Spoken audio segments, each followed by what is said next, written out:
So at this point, we will turn to our Q&A portion of the discussion. And as a moderator, I will just to begin and start discussion, I'll ask one question to our speakers. So for Minister Park, so thinking about digital democracy, not just in South Korea, but the potential applications for worldwide, as you succinctly discussed, it seems to me that there is a paradox in AI technologies in the public sector. That is to say, the digital platform that's designed to capture all public opinion, the whole population, as you said, and so create perfect transparency, can ironically often lead to opacity, right? So what do you see as the major challenges for safeguarding the public from the potential misuse of AI technologies? Yeah, this is a very important question, but very complicated. So apologies. From now on, translate to Korean.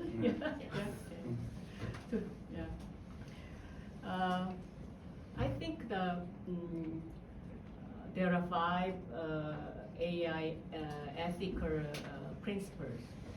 First one is transparency.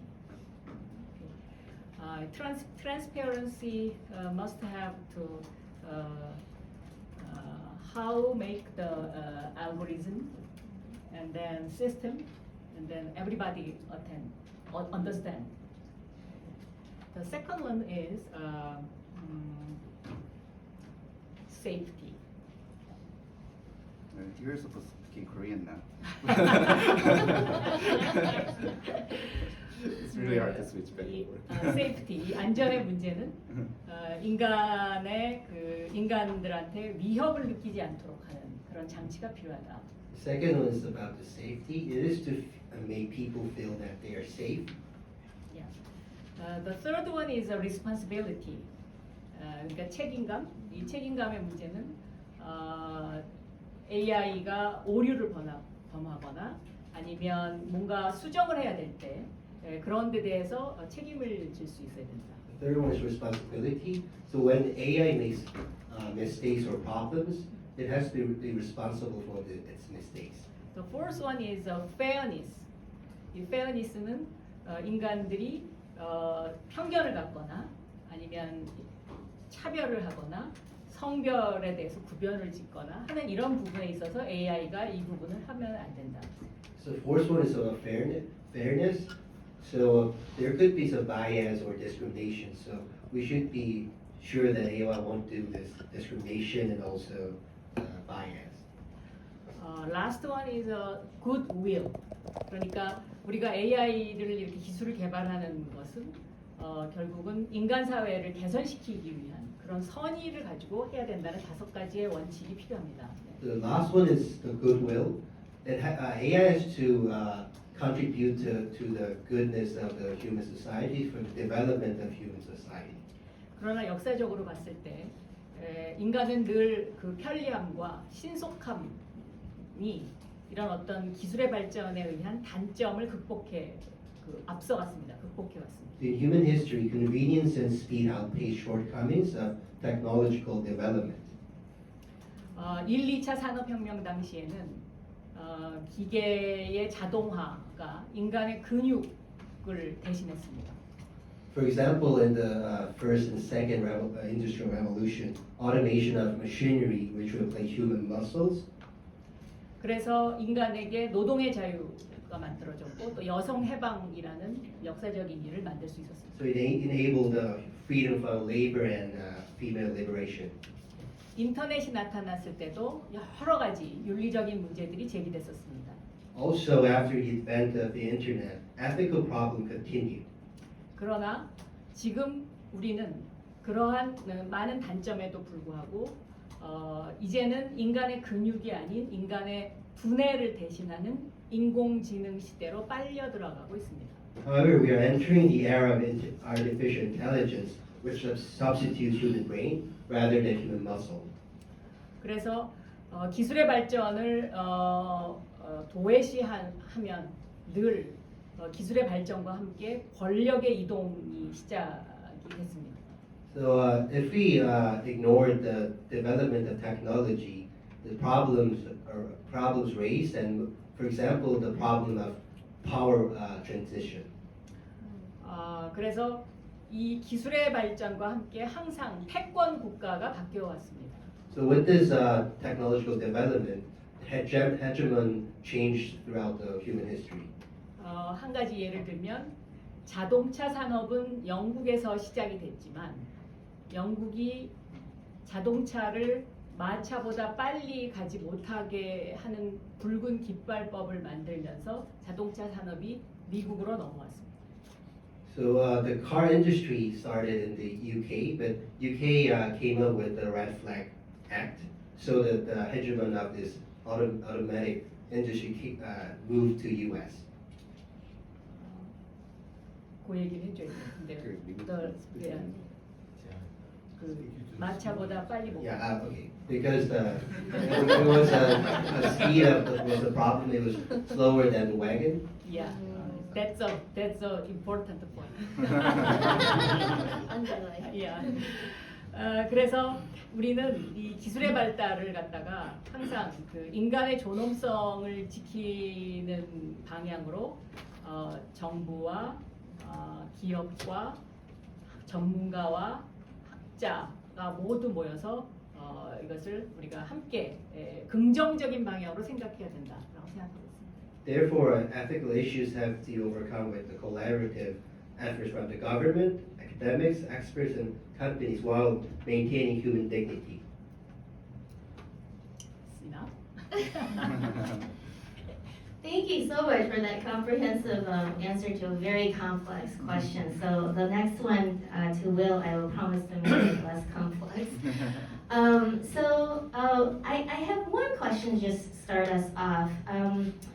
What are your thoughts around transparency about the not only your company system that you developed, but just AI systems and data and kind of this code, right? Around should the information be made available for algorithmic accountability, and what would that look like, right? In the future. And where do you see as the major barriers? Yeah, so the easiest approach to ensure the transparency is just providing the raw data to everyone, and that's one way to ensure the transparency. But at the same time, it's really it's not really effective way because everyone has to look at the data and then dissect it by themselves. So for some people, it's really useful, but so that's why we actually do data visualization in so many different ways. We can dissect the data by political stance, like the political tribes, or the age group, or the geolocation, so that we can find out why this a conclusion was drawn, and then based on what statistics this AI is thinking. Or it's not just about AI, but even for the data itself, data politics, and how we actually draw conclusions based on statistics. Yeah, these dissecting the data and then make different visualizations is really important. Thank you. So at this point, I will turn it to the audience, and we'll take. Please state who you are and ask your question in a succinct manner. Thank you. Thanks a lot for a very insightful presentation. So I'm Atsushi, currently a student at Harvard Kennedy School. And I have a question to Minister Park about the Japan-Korea bilateral relationship, although this is a little bit specific point. So under the current Yoon administration of Korea, the bilateral relationship has been improving rapidly. And in relation to that, I'd like to know your thoughts about how Japan and Korea could develop a stable tie in the long term as key partners to maintain and further promote democracy in Asia. So what are the current and future challenges, and how could we overcome it, considering domestic politics in both countries and emerging technologies you talked about? Thank you. 원래 가까운 나라가 이렇게 친하게 지내기가 참 쉽지 않습니다. So normally it's very hard to get good relations with the neighbor countries. 그런데 지금은 그 한미일 3국의 그 굉장한 어떤 그 연대가 중요한 시기로 다가오고 있습니다. So I think that the solidarity between U.S., Korea, and Japan is very important. 그래서 저는 한일 간의 어떤 관계와 관련해서는 민간이 중심이 되지만 정부도 함께하고 학자들도 함께하는 독러 대화와 같은 그런 기구가 필요하다라고 생각하고 있습니다. So I think that in the Korean-Japan relations, I think the private sector should be the center, but also the government and academics would also be in the part of this relations. 독일과 러시아는 동러 대화라는 어떤 공식 기구를 가지고 매년 여러 가지 그 문제들을 서로 대화를 나누는데 앞으로 한일 관계에서도 그런 것이 필요하지 않을까 그렇게 생각합니다. For example, Germany and Russia has annual German-Russian dialogue. So I think that for Korea, we could also make a Korea-Japan dialogue. Thank you. Thanks for sharing your insights, Minister Park and Will. My name is Sun Kim. I'm a PhD student here at Harvard. From both of your presentations, it seemed pretty promising to utilize artificial intelligence in politics, particularly in collecting public opinion data and increasing citizen engagement. But AI poses also a serious concern on spread of very highly convincing mis and disinformation. So I would like to hear both of your views on how to control or combat this spread of disinformation or even miscollecting the noise data. Thank you. So about the misinformation, so there's like the hallucination effect that ChatGPT like blatantly lies with and shamelessly makes some misinformation and then deliver them to users. And the technical way to overcome it is actually providing the exact statistics to ChatGPT when I prompt it. So ChatGPT is like trained with like a crazy amount of data, but it doesn't necessarily like use like specific statistics or specific research to draw its conclusion. So how we do it is like, we have statistics that's like collected on our app, and also there are many like research results and then statistics outside of OXOpolitics app. So we bring the data into the prompt and then ask ChatGPT based on this information, what's your like a summary for what your, so we don't even like ask its like opinion, but to summarize it and then present it in a nice way so that people can understand better. And also we make sure that like what statistics its like summary is based on. So we always like refer to the original document. And that's how we like overcome this like hallucination effect. Thank you for a very insightful, presentation from both. So I'm Ken from Japan. Actually, I was serving as a diplomat in the Ministry of Foreign Affairs in Japan in the division that in charge of relations between Japan and the Republic of Korea. So I know that it's very, there's a very difficult time to, build a relationship within the neighboring country as well. But this is a little bit different from that perspective. I wanted to ask a question to Mr. Will, the CEO of the OXOpolitics. So if my understanding is right, following the idea of delegated democracy, we would be able to decide on representatives to whom we delegate our views in different policy areas, and the will of the people would be more accurately reflected in the running of the country. But what about this example? Taking Japanese politics as an example, let's say that making a decision on defense policy, the majority of public wants to increase defense spending and improve national defense. And this is decided by the representatives as national policy, for example.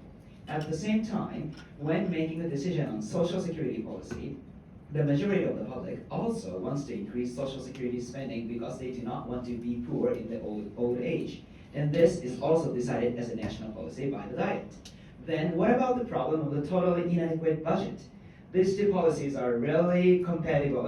It's also very difficult to make it compatible and require last-minute budget adjustment. But if liquid democracy is used, wouldn't the government cease to function because all policy decisions would be based on idealism from the general public? So they wanted to do that. All the others, they wanted to do that. So these can be kind of friction. So how do you solve this issue by using the AI, for example? How do you manage the kind of a conflict between the people's, demand in different topics? I actually don't think it's about AI, and AI it's something that AI can solve, because it's about like, are you gonna listen to the president's choice or the people's choice? And it's like the president can make a really unpopular decisions, and maybe he believes it's for the future of the nation, and maybe he's right or maybe he's wrong. But the principle of democracy is like following people's ideas, and yeah, it's more about like political philosophy. So yeah, you can eventually choose. It's just working at the same as current how the democracy works currently, right? You can choose to listen to like public opinion, or you can choose to listen to like some powerful person who believes this is the right future. And yeah, so I don't think AI can solve this, because humans should still have power in choosing what direction and who to listen to. Actually, just to follow up, because I think this is a really important point, and to differentiate what AI is doing and what is up to the once after the delegation of the data that's presented, right, through this vehicle. So I think one sort of difference that in political scientists look at in terms of public opinion and partisan affiliation is the difference between what is the entire whole public opinion in terms of left-right, traditional left-right ideology, as you say, philosophy. What does that look like in a polity versus the elites, let's call them leaders, right, and or the partisan affiliated individuals, which are often the interest groups or whoever else is sort of in those camps that advocate for certain policy positions, right? So I think correct me if I'm wrong, but I think what you're trying to do is find out what the whole public opinion is, regardless of their partisan identity, which often pits, right, parties. In this case, there are two large parties in Korea, in part because of the electoral system. Yes. So is that kind of what you're trying to do? Yeah. So what I'm trying to say is that it's beyond the AI. It's like it's the human area, and it's a matter of like, do we want to follow smart people? Do we want to follow powerful people? Do we want to follow the public opinion? Hi, mine will be very quick and short. My name is Moon Han. I'm teaching economics at Western University. I was very impressed by both of your presentation. It was so thoughtful, and I learned a lot. Thank you. My question is, what can humans do in the future? Like, she's gonna be a sooner or later PhD student. Is gonna be a professor later. I am. Okay, thanks God, I'm a professor. 10 years later, do we need any professors, researchers, like what human can do? In my rough imagination, politicians, we don't need it. We don't need them. Okay, what we need is maybe cook. We need janitors. We need to cook. Because they know how to make a great food, AI knows how to combine great Scotch whiskey and everything. What we can do is just serving as a bartender. What can we do? That's my question. In the future, what can humans do? It's a very important question. 그런데 그렇게 우리가 지금 상상하지만 실제로 일은 그렇게 되지 않는다고 생각합니다. So we might imagine that might happen, but actually I think it won't happen like that. 제가 중소벤처기업부 장관을 하면서 스마트 팩토리를 굉장히 많이 만들었습니다. So when I was working as a minister for SMEs and startups, I made a lot of smart factories. 스마트 팩토리. 그런데 스마트 팩토리를 만들게 되면 모든 사람들이 일자리를 잃을 거라고 반대하는 사람들도 상당히 많이 있었습니다. So there were a lot of objections that if we make smart factories, a lot of people will lose their jobs. 그러나 실질적으로 결과는 그렇게 일어나지 않았습니다. But in reality, it didn't happen. People didn't lose their jobs. 왜냐하면 최종적인 점검을 하는 사람은 결국은 인간이기 때문입니다. It's because it is the human who does the final verification, final confirmation. 대신 인간은 예를 들어서 이 컵의 뚜껑이 제대로 잘 만들어졌는지 안 만들어졌는지를 스마트 팩토리가 만들어지기 전에는 인간이 제대로 확인할 수 없습니다.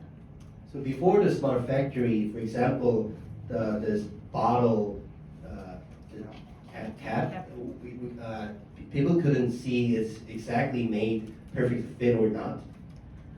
그런데 그래서 인간이 이것이 정확하게 만들어졌는지를 검증하는데 많은 시간을 투자해야 했었습니다. So people had to put a lot of times to verify that it perfectly fits the bottle. 그러나 스마트 팩토리가 만들어진 다음에는 이 점검을 AI가 하기 때문에 인간이 많은 시간을 절약할 수 있게 됐습니다. So people could save a lot of time because the AI verifies this size of this cap. So it gave a lot of time for the people. 대신 그러면 인간은 무엇을 하느냐? 인간은 그 시간에 이것이 최종적으로 잘 됐는지를 점검하면서 very short time에 점검하면서 So what people do in a very short time, people do the final review and final confirmation that works. 노동 시간이 줄어들면서 또 더 우리가 즐길 수 있는 다른 일을 하게 되고 생산성은 더 많이 올라가기 때문에 기업의 입장에서는 오히려 스마트 팩토리를 만들면서 사람을 해고시키지 않아도 되는 결과를 갖고 오는 것입니다. So at the same time, the people in the workforce could do some creative or constructive works. So the company employer doesn't have to fire people.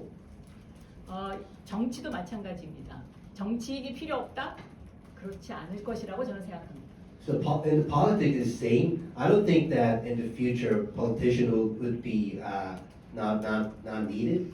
예를 들면 지금 그 여론조사를 통해서 클러스터링을 하는데 과거에 이런 챗 GPT가 나오기 전에는 이 클러스터링을 하는데 굉장히 많은 시간이 필요했습니다. 한 적어도 이틀 정도의 시간이 필요했습니다. So before when serving the opinion poll, it took like at least 2 days to cluster.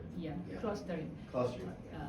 그러나 지금 챗 GPT가 나와서 이것을 1분에 해결합니다. So a chat GPT can do it in 1 minute. 그러면 나는 약 이틀이라는 시간을 내가 벌 수 있게 되는 것입니다. So I can save 2 days.